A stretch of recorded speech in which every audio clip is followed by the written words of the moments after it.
ನಮಸ್ಕಾರ ನಮಸ್ಕಾರ ನಮಸ್ಕಾರ. ಏನಿವತ್ತು ಬೇರೆ ಯಾರೋ ಬಂದಾರಂತ ಯೋಚನೆ ಮಾಡಕತ್ತೀರಿ? ಏನಿಲ್ಲ, ದಿನ ನನ್ನ ಹೆಂಡತಿ ವಾಯ್ಸ್ ಕೇಳಿ ನಿಮಗೆ ಬೋರ್ ಆಗಿರ್ತದೆ. ಅದಕ್ಕೆ ಇವತ್ತು ನಾ ಬಂದೀನಿ ನೋಡ್ರಿ. ಏನಿಲ್ಲ, ಇವತ್ತಾಕಿಗೆ ನಮ್ಮ ಉತ್ತರ ಕರ್ನಾಟಕದ ಸ್ಪೆಷಲ್ ರೊಟ್ಟಿ ಮುಟ್ಗಿ ಮಾಡ್ಲಿಕ್ಕೆ ಹೇಳಿದ್ದೆ. ಹೆಂಗೆ ಮಾಡ್ತಾಳೆ ನೋಡೋಣ. ಈ ಮುಟ್ಗಿ ಮಾಡೋದು ಹೆಂಗಂದ್ರೆ, ಮೊದಲು ಒಂದು ಹಸಿ ಚಟ್ನಿ ಮಾಡ್ಕೋಬೇಕ್ರಿ.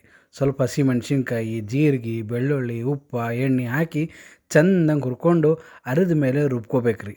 ಆಮೇಲೆ ಮುಟ್ಗಿ ಮಾಡಲಿಕ್ಕೆ ಜೋಳದ ಹಿಟ್ಟಿಗೆ ಬಿಸಿ ನೀರು ಹಾಕಿ ಕಲಸಿ, ಆಮೇಲೆ ಸ್ವಲ್ಪ ಸ್ವಲ್ಪ ತಣ್ಣೀರು ಹಾಕಿ ಮೆತ್ತಗೆ ಕಲಸಿ, ಆಮೇಲೆ 2 ರೊಟ್ಟಿ ಇರ್ತಾವಲ್ಲ ರೀ, 2 ರೊಟ್ಟಿ ಆಗೋಷ್ಟು ಹಿಟ್ಟು ತೊಗೊಂಡು ದಪ್ಪ ಬಡ್ಕೋಬೇಕ್ರಿ. ಆಮೇಲೆ ಹಂಚ ಮೇಲೆ ಚೆನ್ನಾಗಿ 2 ಕಡೆ ಬೇಯಿಸಿ, ಬಿಸಿ ಬಿಸಿ ಇದ್ದಾಗ ನಾವು ಮಾಡ್ಕೊಂಡಿರ್ತೀವಲ್ಲ ಆ ಖಾರ ಖಾರ ಚಟ್ನಿ, ಅದನ್ನು ಹಾಕ್ಕೊಂಡು ಅದನ್ನು ಬಡಿಬೇಕ್ರಿ. ಚಟ್ನಿ ಹಾಕಿ ಉಪ್ಪು, ತುಪ್ಪ, ಎಣ್ಣೆ ಏನು ಬೇಕಾದ್ರೆ ಹಾಕ್ಕೊಂಡು ಚೆಂದಾಗಿ ಮುದ್ದೆ ಮಾಡಿದ್ರೆ ನೋಡಿರಿ, ನಮ್ಮ ಉತ್ತರ ಕರ್ನಾಟಕ ಸ್ಪೆಷಲ್ ಮುಟ್ಗಿ ರೆಡಿ ನೋಡಿರಿ.